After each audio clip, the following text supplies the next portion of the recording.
Welcome to Outside the Bubble, where we at the Launceston Global Shapers Hub help to give you an insight on what else is happening in our community and in our world while we've all been staying at home. My name's Adam, and today I've got with me Wenda from the Hoshizora Foundation. And look, thanks so much for joining us, Wenda. I'd love to know just a little bit more about the foundation and what you do in supporting people in learning. Yeah, thanks, Adam. So I'm Wenda. I'm the board chair of Hoshizora Foundation. That's a foundation that I founded with friends when I was studying in Japan. A bit of background. I now live in Australia, but I help the foundation remotely from here. So Hoshizora Foundation is located in Indonesia. That's where I was born. And we provide education support to kids, to teachers, and parents. We started with giving scholarships to 10, 15 kids, and now we've been supporting like thousands of them. And then we expand our services not only through giving scholarships, but also through teacher trainings, literacy programs, parental facilitation training, and also some sort of capacity building for the community. So, how has learning changed in these times around COVID-19 and in the communities that you're working in Indonesia?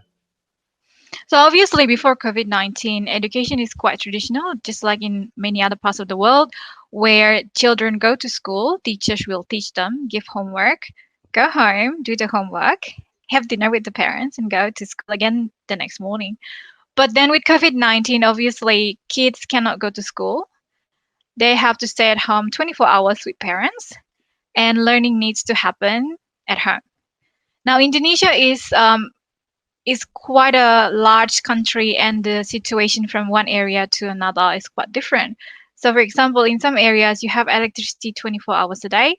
In some areas, electricity can only be available for 2, 3 hours a day. And then if you talk about internet, that's even a more diverse situation where some areas do not really have internet. Some areas have good internet.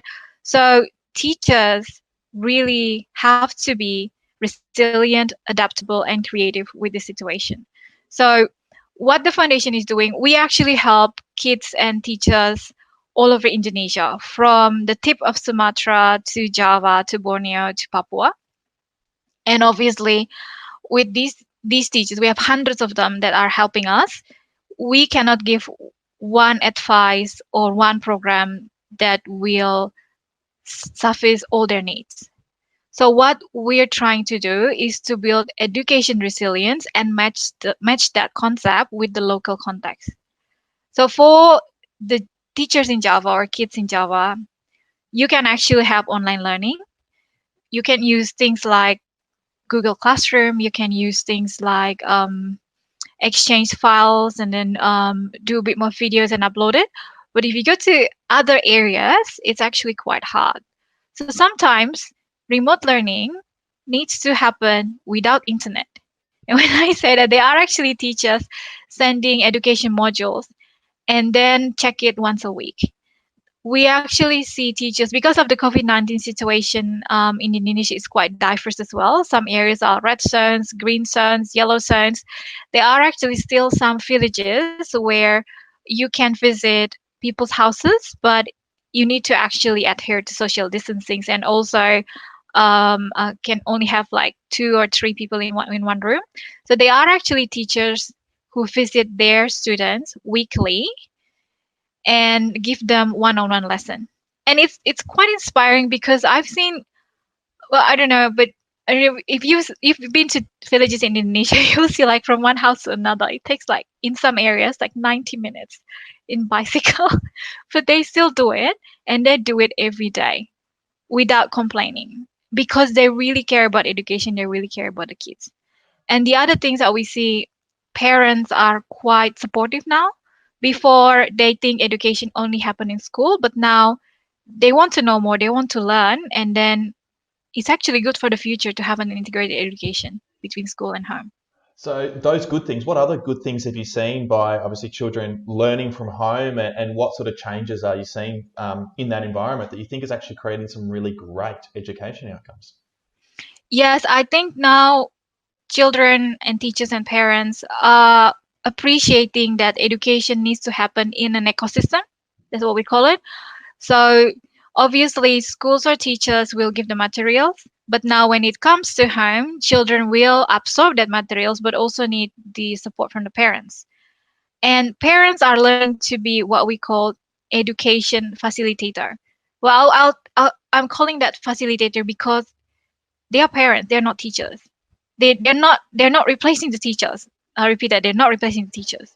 But they need to actually help facilitate that education. When the materials come, they need to be with the kids when it's needed to actually go through it. And then if there are questions, maybe answer when they can. And then if they cannot do it, they actually take notes. And also preparing the materials for the kids to actually learn. And we also feel that teachers are becoming creative. So, for example, in science school, in schools, you actually learn science differently. You have all the facilities. But now with COVID-19, they appreciate more learning science through the local context. They go to the farms, they go to the sea with their parents, and then learn science from there. They actually learn how to plant rice, how to plant fruits, certain fruits, and then experience it firsthand. This is actually science. Science is not only like doing exam and then actually do it on paper. It's actually doing it real.